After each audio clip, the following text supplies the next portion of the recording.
Bonjour et bienvenue sur France 24 et sur RFI. Bienvenue à Lubumbashi. Notre invité est le président de la République démocratique du Congo, Félix Tshisekedi, pour sa première interview depuis son arrivée au pouvoir. Avec moi pour cette interview, Christophe Boisbouvier de RFI.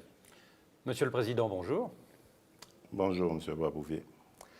Monsieur le Président, vous allez fêter le 30 juin, l'anniversaire de l'indépendance. Dans l'Ituri, dans le nord-est, c'est une région où il y a eu de nombreux massacres, y compris très récemment. Plus de 160 personnes auraient été tuées depuis le début du mois. Mais plus largement, dans l'est du pays, des dizaines de groupes armés sèment le trouble depuis des années. Alors au-delà du symbole d'aller là-bas pour cette date si symbolique, qu'est-ce que vous comptez faire pour éradiquer ce fléau des groupes armés ? Tout d'abord, je préfère le terme commémorer plutôt que fêter, parce qu'il n'y a pas de raison de faire la fête pendant que un certain pan de la maison brûle.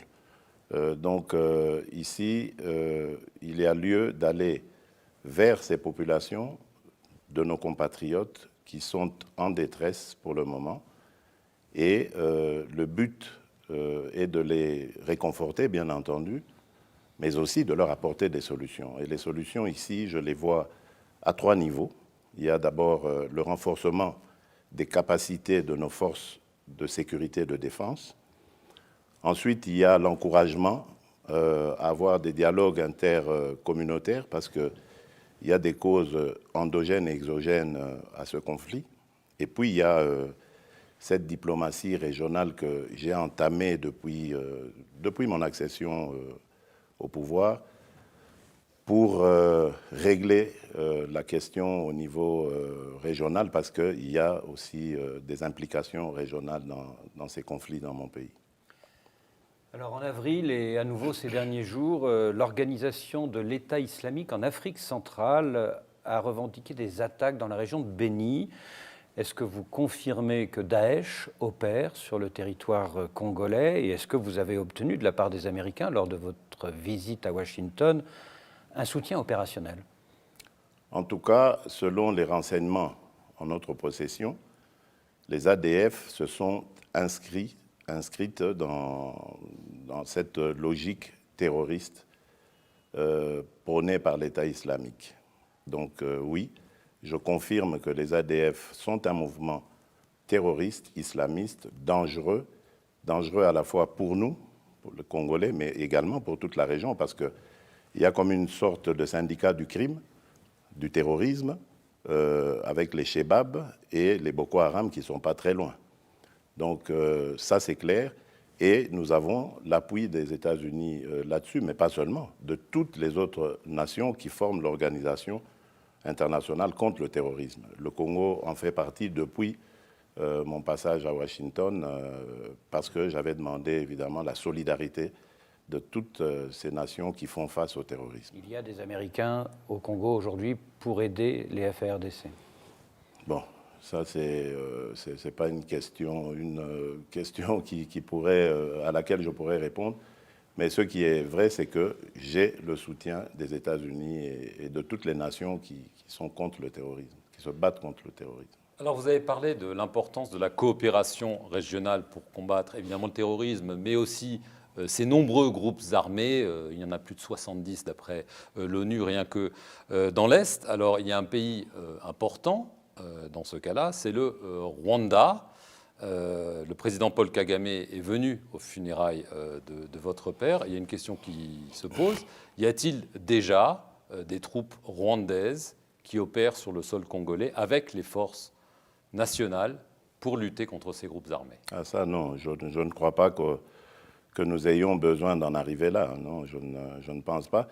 Mais en revanche, il y a une très très bonne entente, que ce soit avec le Rwanda ou avec l'Ouganda, le Burundi, bref, avec tous les voisins. Donc c'est pour ça que j'ai, dès mon accession aux affaires de l'État, entamé cette tournée régionale, ou ces tournées régionales, parce que j'en ai fait plusieurs, c'est dans le but d'établir une coopération entre ces pays et nous, pour évidemment unir nos efforts, nos intelligences, nos capacités, afin d'éradiquer tout cela. Parce qu'il y a à la fois des groupes armés locaux au Congo, mais aussi étrangers, qui menacent la sécurité de ces pays. Et donc, nous devons travailler de concert pour éradiquer tout cela. Donc Paul Kagame est un partenaire fiable à vos yeux? Ah oui, absolument, et nécessaire. Paul Kagame, Yoweri Museveni, Nkurunziza et bien d'autres, Magufuli, enfin tous sont des partenaires essentiels pour la paix et la sécurité dans la région. Ce dimanche 30 juin, l'opposition veut organiser une manifestation à Kinshasa. Le gouverneur de la ville l'interdit, mais l'opposition la maintient au nom du droit constitutionnel à manifester. Est-ce que vous approuvez cette interdiction du gouverneur et est-ce qu'il faut craindre une répression brutale comme au temps de votre prédécesseur? Bien sûr que j'accepte, je suis d'accord avec cette interdiction. Parce que, souvenez-vous, il y a quelques jours, il y a une manifestation qui a été autorisée et elle a donné lieu à des débordements. Et depuis que je suis là, d'ailleurs, je n'ai interdit aucune manifestation. Les droits et les libertés des citoyens sont garantis, mais nous avons comme l'impression qu'il y en a qui confondent démocratie et anarchie. On ne peut pas, alors qu'on a l'autorisation de manifester, de faire des débordements, de s'en prendre à des paisibles citoyens ou à du mobilier urbain. C'est des choses inacceptables. Il ne faut pas craindre une répression brutale? Il n'y aura pas de répression. Les forces de sécurité sont formées pour maintenir la paix. Il n'y aura pas de répression.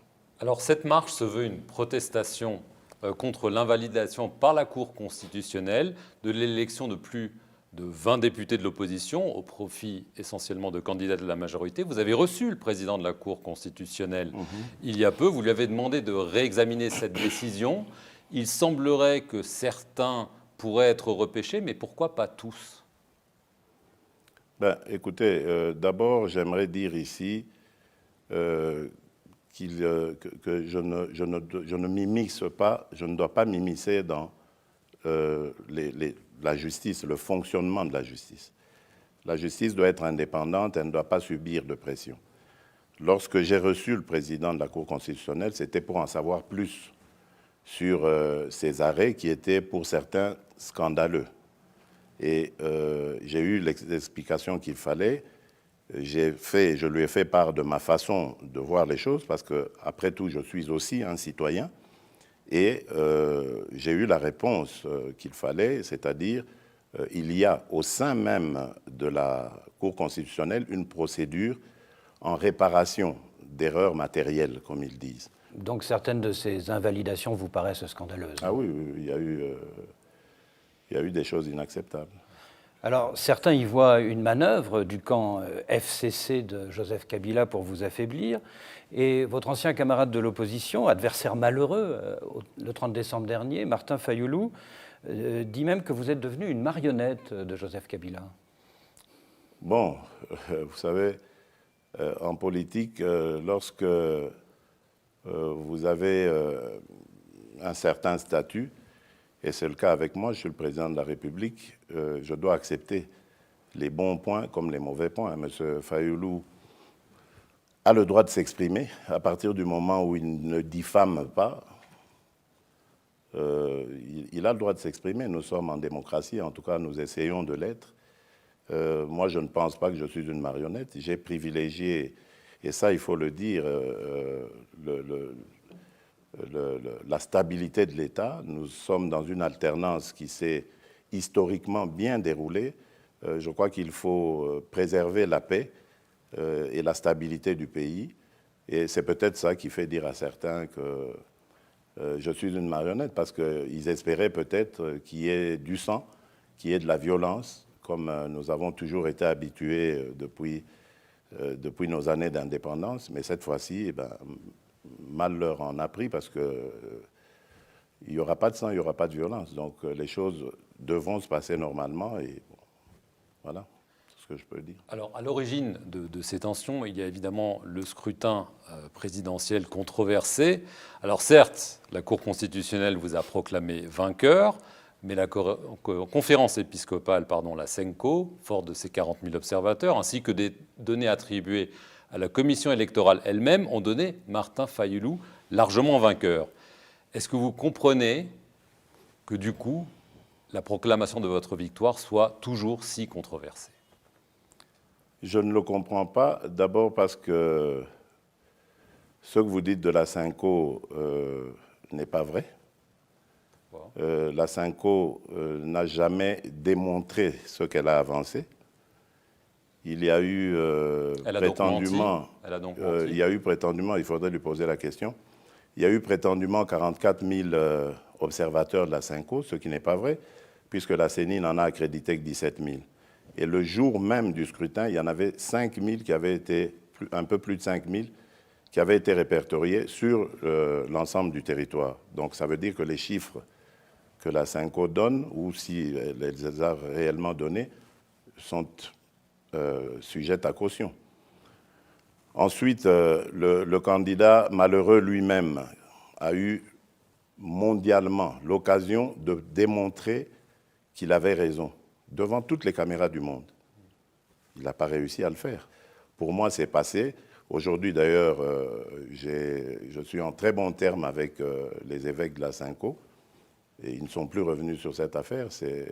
Regardons devant, c'est le Congo qui m'importe et plus rien d'autre. Comment expliquez-vous tout de même, Monsieur le Président, que les procès-verbaux de vote du 30 décembre n'aient jamais été publiés par la Commission électorale, alors que c'est pourtant la loi qui le stipule? Ça, il faut demander à la CENI.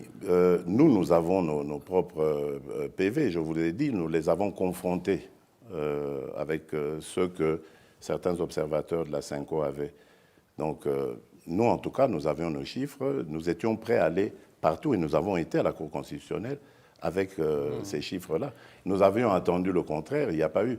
Maintenant, la CENI, c'est aussi une institution à part. Moi, je ne peux pas répondre des faits de la CENI. En tout cas, mais c'est vrai qu'il y a eu toutes ces irrégularités, qu'on les appelle comme ça ou pas, constatées. C'est pour ça que je dis qu'à l'avenir, pour éviter cela, nous allons maintenant lancer le recensement et l'identification de la population. Cela nous mettrait à l'abri de ce genre d'erreurs regrettables. En tout cas, de nombreux pays africains, occidentaux ont émis de sérieux doutes sur la vérité des urnes. Le ministre français des Affaires étrangères a même parlé d'une espèce de compromis à l'africaine. Oui, mais rappelez-vous, en 2011 et même en 2006, où il y a eu 2 guerres dans la ville de Kinshasa, on a eu droit aux mêmes contestations. La vie ne s'est pour autant pas arrêtée. Oui. Voilà, donc ça veut dire qu'il y a quelque part une raison pour laquelle les résultats sont toujours controversés. Et pour moi, c'est à cause du recensement qui n'a jamais eu lieu dans ce pays et de l'identification de la population. C'est pour ça que, à certains moments, certains malins peuvent fabriquer des électeurs ou multiplier des électeurs en multipliant les enrôlements, etc. Mais ça, on compte l'éradiquer en passant par le recensement et l'identification de la population. Sinon, nous retomberons toujours dans ce genre de contestations qui sont regrettables et qui amènent parfois des débordements. Alors, je veux en venir à la situation actuelle. Lors d'une visite en Angola en février, vous avez évoqué un accord politique entre le FCC de Joseph Kabila et votre coalition Cash. Y a-t-il un accord entre vous? On ne le connaît pas. Y a-t-il un accord écrit, verbal, et qu'y a-t-il dans cet accord? Au départ, il y avait un accord verbal pour coaliser nos forces. Parce que la situation est inédite. On n'a jamais eu un président d'un autre bord politique et une majorité parlementaire différente. Et donc, ici, on s'est dit, OK, l'idée est là, on lève l'option de coaliser, d'autant plus que idéologiquement, nous avons une même sensibilité, c'est-à-dire social-démocrate, Maintenant, il faut se mettre d'accord sur le programme de gouvernement, sur la formation même de ce gouvernement, des hommes et des femmes qui vont le composer. Et c'est tout ça que nous sommes en train de faire actuellement. Au lieu de la cohabitation qui aurait été assez, moi je pense, dramatique pour notre pays, parce que jamais vécu, nous avons opté pour la coalition parce que, comme je le disais, nous avons une même approche idéologique. Donc ce serait beaucoup plus facile de coaliser nos forces. Et donc c'est dans cela. Donc le reste, cette spéculation qui prétend à dire qu'il y a eu des arrangements, qu'il y a eu des deals. Oui, si deal il y a que ce deal de mettre nos forces ensemble, c'est tout. Et le reste, il sera écrit. Il est en train de l'être. Oui, il sera écrit. Depuis votre élection, vous avez libéré plusieurs prisonniers politiques, comme un grand ami de votre père, Diomede Dongala. Vous avez limogé le chef de l'ANR, les services secrets. Vous avez permis le retour de Moïse Katumbi, qui, chacun sait, est l'ennemi intime de Joseph Kabila. Est-ce que ça a été difficile? Est-ce que vous avez dû être très, très persuasif avec votre prédécesseur? Non, mais nous sommes deux hommes d'État, donc on ne peut pas s'empêcher d'en parler. Mais il n'est pas là pour me faire de l'ombre. On en parle parce que d'un côté, j'ai besoin de ces expériences vécues sur certains ou dans certains domaines, et de l'autre, il a aussi besoin d'une certaine assurance aussi de ma part, au nom de la stabilité et de la continuité de l'État. Donc forcément, il faut qu'on échange. Alors, il y a quand même des sujets qui fâchent entre le camp Kabila et le vôtre, et notamment les nominations au poste clé. Pour le poste de Premier ministre, vous avez refusé plusieurs personnalités, sans doute parce qu'elles étaient trop proches de lui, avant de donner votre accord pour Sylvestre Ilunga. Pour la direction de deux grandes sociétés d'État, la Gécamine, la Société des chemins de fer, vous avez pris des ordonnances qui ont déclenché la colère du FCC de Joseph Kabila, même provoqué des affrontements entre vos partisans. Est-ce à dire que vous avez l'impression que dans son camp, certains aimeraient que vous soyez un petit peu l'équivalent de la reine d'Angleterre? Bonne question. En fait, vous devez savoir, M. Perelman, que c'est très difficile de changer certaines habitudes ancrées en certaines personnes. Mais moi, je reste serein parce que j'ai un cap que je me suis fixé. Je veux le changement mais alors radical, en mettant fin aux habitudes, aux mauvaises habitudes telles que la corruption, telles que l'impunité. Donc, et ça, je suis déterminé. Il n'y a rien qui m'empêchera de le faire. Et soyez-en sûrs, mon prédécesseur ne m'empêche pas de le faire, contrairement à ce que certains pensent. Donc voilà, il n'y a pas de souci de ce côté-là. Depuis 5 semaines, vous avez donc un Premier ministre, c'est Sylvestre Ilunga, mais vous n'avez toujours pas de gouvernement, alors qu'on va arriver à bientôt 6 mois de présidence. Quand est-ce que celui-ci sera-t-il formé? Est-ce qu'il le sera avant la fin programmée de la session extraordinaire du Parlement, c'est-à-dire avant la mi-juillet? Bon, d'abord, ce que j'aimerais dire, c'est qu'on arrête une bonne fois pour toutes de stigmatiser le Congo comme si nous étions le seul pays au monde où il y a eu plusieurs semaines sans gouvernement. Je vous rappelle que même dans des pays à tradition démocratique comme la Belgique, que je connais très bien, ou l'Allemagne par exemple, il y a eu aussi des mois et des mois sans gouvernement. Donc ça, ce n'est pas du tout un cas unique au Congo. Ensuite, je vous dirais que ce qui se passe, c'est simplement le fait, comme je vous ai dit, de certaines habitudes qui s'étaient installées et de certains réflexes que les uns et les autres ont gardés. Mais l'essentiel est d'avancer et nous avançons. Nous avançons vers le dénouement. Il y aura bientôt un gouvernement. À quel moment exactement? Je ne sais pas, parce que ces discussions, c'est vraiment poste pour poste, individu sur individu. Enfin, bon, ça avance à petits pas. Mais l'essentiel est d'aller vers l'objectif et Je suis sûr que nous atteindrons cet objectif. Mais vous savez ce que disent tous les Congolais. Le camp de Joseph Kabila réclame pour les ministres le même ratio que pour les députés, c'est-à-dire 80% des postes, alors que vous dites « je suis le président, j'en revendique la moitié ». Ce ne sera pas 80%, ce ne sera pas la moitié non plus. Ce sera entre les deux. Entre les deux. Alors, est-ce que vous exigez les ministères régaliens, c'est-à-dire l'intérieur, la défense, la justice? C'est normal, non? Pour vous. Donc, et ça, c'est acquis? Ça, vous l'avez obtenu? Lorsque vous dites pour moi, c'est-à-dire je dois avoir un droit de regard et de désignation, oui. Mais ça ne veut pas dire pour votre parti, forcément. Mais non, puisque maintenant, nous allons coaliser nos forces. Donc, ça veut dire nous serons d'une même famille politique, grosso modo. Et donc, que ce soit l'un ou l'autre, peu importe, l'essentiel étant qu'il soit choisi par le président, parce que le président de la République est le garant de la nation et de son bon fonctionnement, et donc je dois avoir des appréhensions positives sur les animateurs de ces ministères régaliens, c'est clair. Donc très brièvement, là, vous êtes mis d'accord sur la répartition des postes, mais c'est les noms qui manquent, là. Entre autres. D'accord. L'ancien secrétaire d'État américain Herman Cohen estime que votre mariage avec Joseph Kabila ne durera pas plus d'1 an. Est-ce que c'est envisageable? Est-ce que si la situation est bloquée, vous seriez prêt à dissoudre l'Assemblée l'année prochaine, comme la Constitution vous en donnera le droit? Écoutez, nous n'en sommes pas encore là et ne soyons pas les prophètes de malheur.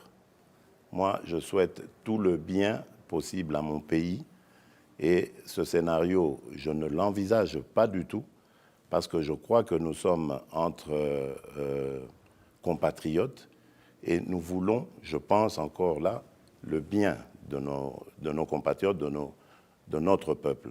Et quand on est dans un état d'esprit comme celui-là, on ne pense pas à ces scénarios catastrophes. Alors, on a parlé de la situation sécuritaire tendue. La force des Nations Unies, la MONUSCO, semble souvent impuissante. Votre prédécesseur avait clairement demandé son départ. Est-ce que vous êtes du même avis? Bon, je ne sais pas s'il avait demandé son départ et dans quel... Il l'avait demandé, exigé. Maintenant, il faut voir dans quel... Vous savez, il y a eu des tensions à certains moments avec la MONUSCO. Et donc, peut-être que dans un élan, ça peut m'arriver peut-être aussi. Mais ici, pour le moment, je dis, nous avons besoin de la MONUSCO et surtout besoin dans les zones à problème. Donc, à Kinshasa, par exemple, ou ici à Lubumbashi, on n'en voit pas vraiment la nécessité.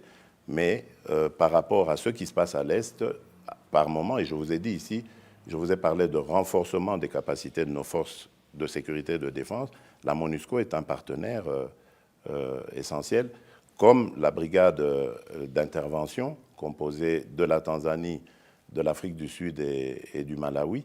Donc en ce moment, nous avons besoin d'appui par rapport à nos capacités de défense et la MONUSCO est nécessaire, oui. Quand vous les voyez, vos homologues, le Rwandais Paul Kagame et l'Angolais João Lourenço, vous conseillent d'être pleinement président. Alors c'est notre dernière question. Est-ce que vous êtes pleinement président? Je suis pleinement président. Vous savez que tout le monde n'en est pas persuadé. Ce n'est pas votre dernière question. C'était une petite relance. Je suis pleinement président. Merci, Monsieur le Président, d'avoir accordé à RFI et à France 24 une interview exclusive, votre première interview depuis votre investiture du 24 janvier. Et merci à tous ceux qui nous suivent sur nos 2 antennes.